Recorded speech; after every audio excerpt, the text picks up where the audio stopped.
Hey there, Ramon Oso with you here, and in this video we're going to look at Stan Wawrinka's one-handed backhand. And I'm going to walk you through the things that he does that make it one of the sweetest one-handers in history. And most importantly, I'm going to show you some things that you can model if you have a one-hander, or the things you can talk about with your tennis buddies at dinner if you want to impress them. So let's dive right in. Now the first thing you're going to notice is Stan changes his grip as he begins to turn. And he's moving towards a mild Eastern backhand grip. This is key, and it's really easy to copy if you wait in a forehand grip. Just make sure you're doing that switcheroo as you start to turn your body, hopefully as you're coming out of your split step. Your racket tip is up towards the sky like Stan, which is another key thing that we'll talk about in a second. Now the next thing you're going to notice is Stan does not immediately take the racket back. And the reason I bring this up is I hear a lot of coaches tell their students to take the racket back. Now there's a time and a place for this in a progression, but at the highest level, that's not what you want to do. What you see Stan do here is keep his hands in front of his body as he turns and as he lines up his shot. So as you progress with your backhand, remember that. Keep your hands in front of your body as you line up and start moving towards the ball. Speaking of moving to the ball, Stan's pretty darn good at doing that, and most importantly, he likes to be in position to hit the ball before the ball bounces on his side of the court. Doesn't always happen that way, but he'll take that any day of the week if he can. And when we talk about position, specifically, what you're going to see is the majority of his weight on his back foot with his body in a nice tight coil. As a side note, the power of your backhand, or any shot in tennis, is not produced by swinging harder.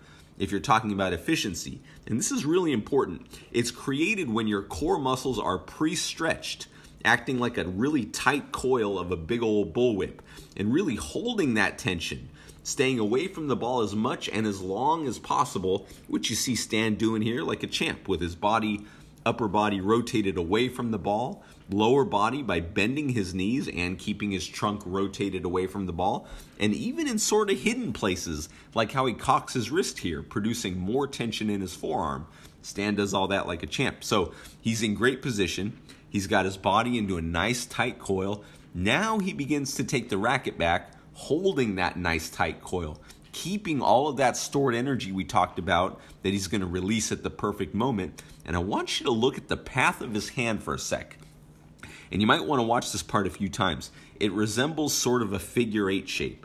And this is something that was picked up on by one of my early coaches, Jack Brody, who really geeks out about the scientific stuff, which matched with me perfectly because I'm the same way. And it's a figure eight shape. Now, as that swing begins to uncoil, you'll notice Stan's hands extend outward away from his body, which you can see clearly by looking at his elbow here, gradually lengthening away from his body and straightening out towards contact. This concept of going inside out is key because it's that whole unfurling of a whip thing. If you ever got snapped in gym class with a towel, you know it hurts most when you get the tip of that towel. This is where a lot of players I watch get it wrong. They actually start with their hands away from their body and end up getting jammed. So they end up going outside in, which is really more an issue of spacing and probably more accurately perception more than anything. This is a problem that we fix in the Simple One-Handed Backhand, my new course. I'll link to that course below if you want to check it out. So his swing is lengthening into contact, and where is that contact? Well, if you've been watching my videos for a while, you know where that is. It's at the 45-degree angle into the court. The perfect place to make contact on all shots, including the one-handed backhand, and Stan does it here perfectly. Now, as this is happening, watch what Stan's left hand is doing, his non-dominant hand, because this is key to the success on the one-hander.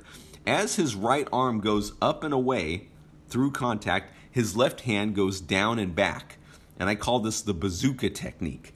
You may never have fired a bazooka, I know I haven't, but you know the explosion has the blast going forward and the shell going backward. That is if you got it pointed in the right direction.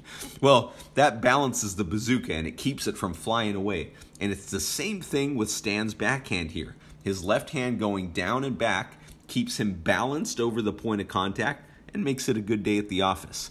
Finally, Stan completes this really sweet one-hander. Now, I sort of purposely didn't talk about the follow-through a whole lot because it's actually something that'll happen naturally and as a result of the intention of the shot mixed with the fact that he's pretty darn loose and smooth during his swing. For you, though, it might be helpful to think of getting your hitting arm into some version of this finishing position with your body in balance. That's really key if you're going to build a foundation that'll allow you to develop your one-handed backhand without limits. And with that, thank you so much for watching this video. If you found it helpful, do me a favor and click the like button down below and let me know in the comments, do you like these type of pro player analyses? Would you like to see more of them? What other videos would you like me to make for you? Let me know in the comments and I'll do my best to cover those in the days and weeks ahead.